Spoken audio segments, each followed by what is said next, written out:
আমরা বলেছি চাঁদাবাজি সহ যত দুর্নীতি আছে আমরা এগুলার জড় কেটে দিতে চাই ইনশাআল্লাহ তাআলা। এতে কারো ভয় পাওয়ার কিছু নেই। যারা চাঁদাবাজি করেন দুর্নীতি করেন তাদেরও ভয় পাওয়ার কিছু নেই। আমরা তো এমন একটা সমাজ গড়তে চাচ্ছি যেখানে প্রত্যেকটা নাগরিক তার জীবন সম্পদ এবং ইজ্জতের নিরাপত্তা ভোগ করবে ইনশাআল্লাহ, এবং হালাল রুজি দিয়ে সম্মানের সাথে সে বেঁচে থাকবে ইনশাআল্লাহ। আপনারাও বেঁচে থাকবেন এই কর্মে যারা এখন জড়িত আছে। ছেড়ে দেন এই অপকর্ম, ছেড়ে দেন, জাতিটাকে আর কষ্ট দিয়েন না। এক সময় আপনারাও মজলুম ছিলেন, কেন এখন জালিম হতে গেলেন? মজলুম কিভাবে জালিম হবে? আমরা আশা করব সংশোধন হবে। যদি না হয়, আল্লাহ যদি আমাদেরকে সেই সরকারটা গঠন করার তৌফিক দেন, আমরা সতর্ক করব, সংশোধনের সুযোগ দেব। যারা সচেতন হয়ে সতর্ক হয়ে সুস্থ জীবনে ফিরে আসবেন তাদেরকে আমরা ওদিকে জড়িয়ে আরেক মাস করবো। যারা আসবেন না তাদের বিশুদ্ধে আমাদের কোনো মায়া দয়া থাকবে না। আমরা চরম নির্দয় হয়ে সেখানে অবস্থান নেব 18 কোটি মানুষকে সম্মান করার জন্য। সরকারি চাকরিতে, বিভিন্ন বাহিনীতে, বিভিন্ন অফিসে, আদালতে, মিল, ফ্যাক্টরি, সেক্টর, ইন্ডাস্ট্রিতে যারা আছে, আমরা জানি অনেকের বেতন দিয়ে সম্মানজনক ভাবে চলা কঠিন। এই সরকার হবে একটা জনকল্যাণমূলক সরকার। এই সরকার প্রত্যেকটি রাষ্ট্রের প্রত্যেকটি লোককে, প্রত্যেক নাগরিককে, প্রতি কর্মকর্তা কর্মচারীকে সম্মানের সাথে বাঁচার জন্য যাই দরকার তাই করবে। তারাও যাতে আনন্দের সাথে, স্বস্তির সাথে তাদের দায়িত্ব পালন করে।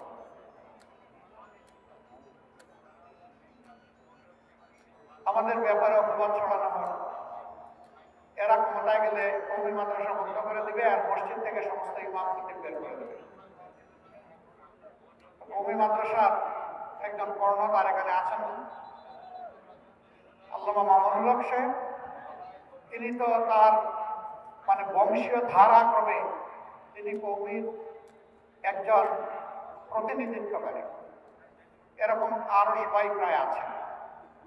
তাদেরকে সাথে নিয়ে কি আমরা কওমি মাদ্রাসা বন্ধ করবো না? এগুলো হলো মিথ্যা গুজব ছড়ানো, মানুষের মনে বিভ্রান্তি এবং সংশয় সৃষ্টি করা। তবে মানুষ ফুল খেতে খেতে এমন এক পর্যায়ে গিয়ে পৌঁছেছে, এখন আর এগুলা কানে তুলে না। আলহামদুলিল্লাহ, আল্লাহ যদি আমাদেরকে সুযোগ দেন তাহলে কওমি মাদ্রাসার ব্যাপক আছে, হায়াতুল আউলিয়াস, সেই নেতৃবৃন্দের সাথে বসা হবে। এই সরকারের প্রতিনিধিরা বসবেন, এখানে তাদেরও প্রতিনিধিত্ব এই সরকারে থাকবে। বসে কওমি মাদ্রাসার উৎকর্ষ সাধনের জন্য যা করা দরকার তাই করতে আমরা বদ্ধপরিকর। এখন মূলত দ্বীনি শিক্ষাটাকে ধরে রেখেছে কওমি মাদ্রাসা। আমরা সেই দিন চাই, আর আমরা নাকি কওমি মাদ্রাসার বিরোধিতা করবো। আশ্চর্য বিষয়। সম্মানিত ভাইরা, যে যুব সমাজ মুখ চিতিয়ে যুদ্ধ করেছিল তারা কি বেকার ভাতার জন্য যুদ্ধ করেছে? তারা তাদের অধিকারের জন্য যুদ্ধ করেছে। এই জন্যই তো আবু সাইদ রাস্তায় নেমে বলেছিল, হয় আমার অধিকার দে, না হয় আমাকে একটা গুলি দে। সে ডানা মেলে বলেছিল, বুকের ভিতরে তুমুল ঝড়, বুক পেতেছি, গুলি কর। অধিকারের জন্য গুলি খেয়েছে, জীবন উপহার দিয়ে আমাদের মুক্তি এনে দিয়েছে তারা। আমরা সেই জুলাই যোদ্ধা এবং শহীদদের প্রতি গভীর শ্রদ্ধা নিবেদন করছি। হ্যাঁ, সারা 15 বৎসর ধরে যারা লড়াই করে মজলুম হয়ে দুনিয়া থেকে বিদায় নিয়েছেন এবং নির্যাতিত হয়েছেন, তাদের সকলের প্রতি আমরা শ্রদ্ধা নিবেদন করি। আমরা কারো অবদানকে অস্বীকার করতে চাই না। কিন্তু আজকে এই যুবকদেরকে, তাদেরকে কাজের উপযোগী করে দক্ষ জনবল হিসাবে গড়ে তোলার কল্পনা শুনি আমরা কেন বেকার ভাতার গল্প শোনাবো? এই যুবকরা তো আমাদের কাছে মিছিল করে এসে দাবি করছে না যে আমাদেরকে বেকার ভাতা দিতে হবে। এই যুবকদের হাতকে, যুবতীদের হাতকে ইনশাআল্লাহ আমরা দেশ গড়ার মজবুত কারিগরের হাতে পরিণত করবো ইনশাআল্লাহ। হাতে হাতে তাদের কাজ তুলে দিব, সম্মানের কাজ। তারা সেদিন বলবে, আমি বাংলাদেশ। বাংলাদেশ কি আমাকে দেখে চেনে নাও, চিনে নাও।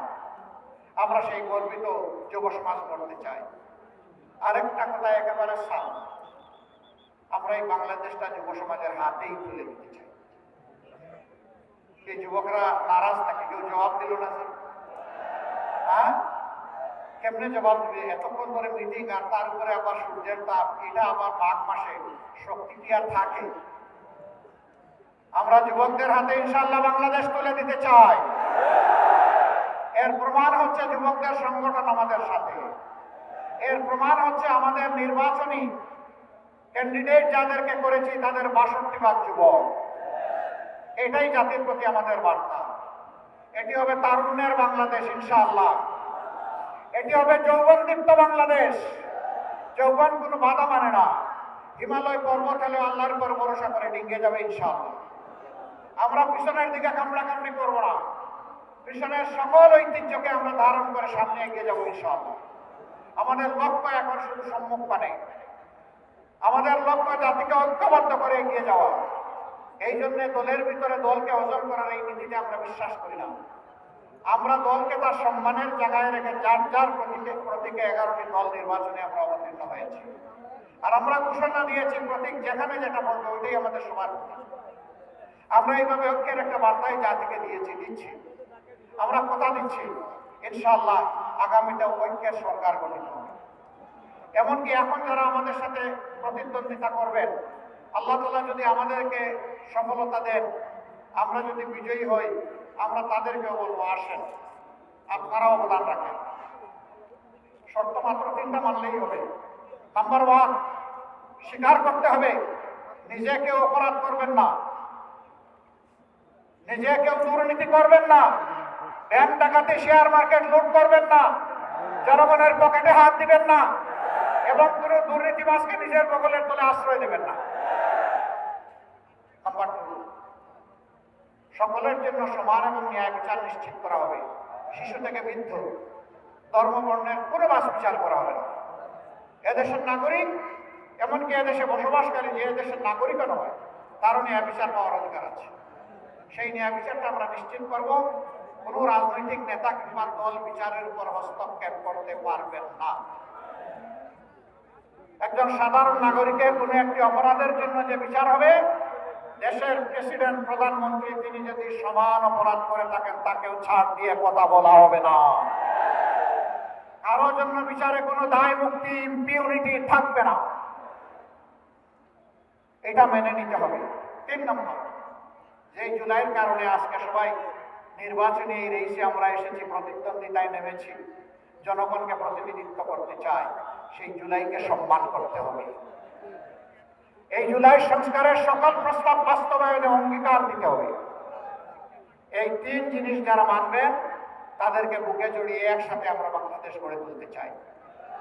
আমরা এই জাতিকে আর কোনোভাবে বিভক্ত করতে চাই না। ধর্ম, বর্ণ, গোষ্ঠী, পরিবার, কারো স্বার্থ দেখবো না, স্বার্থ দেখবো 18 কোটি মানুষের ইনশাআল্লাহ। সম্মানিত ভাইয়েরা, এদেশে শুধু মুসলমানরা আমরা বসবাস করি না, আরো 3টি ধর্মের মানুষ বসবাস করি। আমরা তাদেরকে নিশ্চয়তা দিচ্ছি, কথা দিচ্ছি, আপনারা আপনাদের সকল ধর্মীয় অধিকার নিশ্চিন্তে পূর্ণ স্বাধীনতা নিয়ে আপনারা ভোগ করবেন ইনশাআল্লাহ। কেউ আপনাদের স্বাধীনতার উপর হস্তক্ষেপ করবে না। রাষ্ট্রের দায়িত্ব পালনের কারো ধর্ম দেখা হবে না। সেই ক্ষেত্রে দেখা হবে বিভিন্ন কর্মকর্তা কর্মচারী যারা হবেন বিভিন্ন জায়গায়, যে তিনি এই কাজের যোগ্য কিনা এবং তার মধ্যে দেশপ্রেম আছে কিনা। এই 2 শর্ত পূরণ হলে উপযুক্ত কাজটি যে কোনো ব্যক্তির নাগরিকের কাছে চলে যাবে। শিক্ষা ব্যবস্থার আমরা আমূল পরিবর্তন করতে চাই। এই শিক্ষা দিয়ে কিছু করা যাবে না। Better education, better nation. Education যদি ভালো না হয়, ভালো একটা জাতি আমরা করতে পারবো না।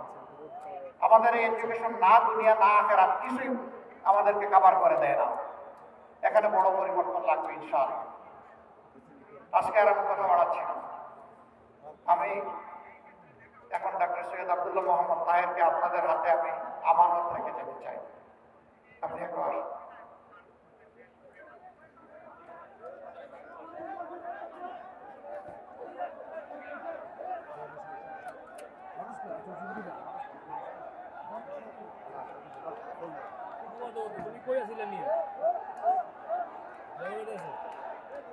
আলহামদুলিল্লাহ, আমরা 11 দলের পক্ষ থেকে সিম্বলিক আমাদের ভাই ডাক্তার সৈয়দ আব্দুল্লাহ মোহাম্মদ তাহেরের হাতে আমরা ইনসাফের প্রতীক দাড়িপাল্লা তুলে দিচ্ছি। আপনি শক্ত করে ধরেন, জাতির হাল আমাদেরকে ধরতে হবে ইনশাআল্লাহ। ভাই কি প্রতীক? কোন সে প্রতীক?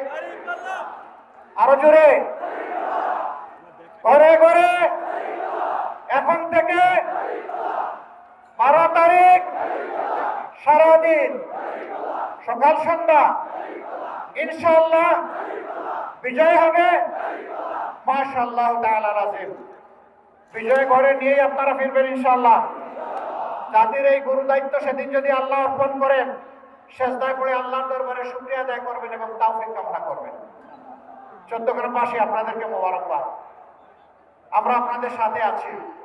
এখন বলবেন যদি আপনারা বিজয়ী হয়ে সরকার গঠন না করেন আমাদেরকে ছেড়ে দিবেন কিনা? না, চরম প্রতিকূল অবস্থায় বাংলাদেশ ছাড়ি নাই, মাটি কামড়ে পড়েছিলাম, আপনাদেরকে বুকে ধারণ করে পড়েছিলাম।